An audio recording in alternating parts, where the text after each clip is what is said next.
France Inter. L'histoire du monde, Anthony Bélanger.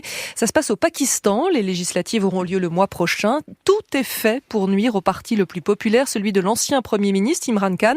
Il vient d'ailleurs de perdre une bataille judiciaire. Et oui, la décision de la Cour suprême est tombée samedi. Plus question pour le mouvement du Pakistan pour la justice, le PTI, d'utiliser sur les bulletins de vote son symbole, à savoir la batte de cricket, qui se trouve être aussi associée à son chef Imran Khan. Car Imran Khan a non seulement été Premier ministre de 2018 à 2022, après avoir remporté brillamment les législatives de l'époque, mais il est aussi un héros pour les Pakistanais, un champion de cricket que même l'Inde voisine et ennemie avait appris à admirer.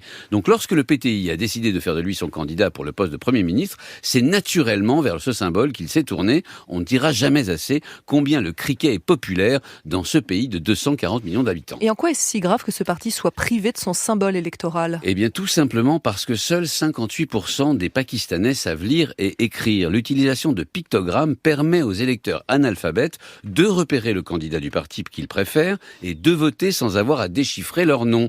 La direction du PTI ne s'y est alors pas trompée, qui a fait savoir que cette décision était, je cite, un des pires coups que pouvait lui infliger le système. Et lorsqu'on parle de système au Pakistan, on veut bien sûr signifier l'armée toute puissante. C'est d'autant plus rude que les élections législatives ont lieu très bientôt, le 8 février.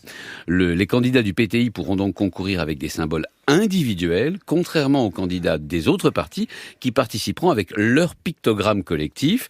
La confusion sera totale lorsqu'il s'agira de voter, surtout dans les coins les plus reculés du pays. Et Imran Khan, il peut participer à ces élections ? Non, il a été disqualifié, jeté en prison en août et accusé de toutes sortes de charges plus graves les unes que les autres.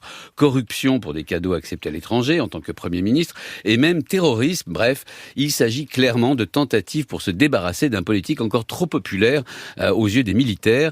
L'armée qui avait dans un premier temps soutenu son élection, l'a lâché en 2022 alors qu'il n'avait pas achevé son mandat. Et l'armée pakistanaise ne plaisante pas lorsqu'il s'agit de se débarrasser d'un politique gênant pour elle. Souvenez-vous de l'assassinat de Benazir Bhutto fin 2007. Toutes les hypothèses pointaient Al-Qaïda.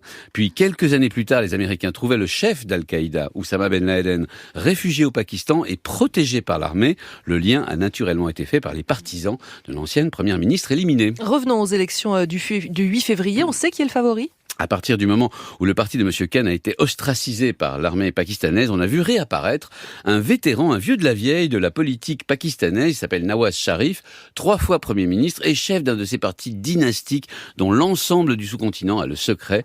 M. Sharif est revenu d'un exil doré quelques semaines après la chute de M. Khan et toutes les charges judiciaires qui pesaient sur lui se sont envolées comme par magie. L'armée préfère visiblement travailler avec le diable qu'elle connaît. Anthony Bélanger pour l'histoire du monde.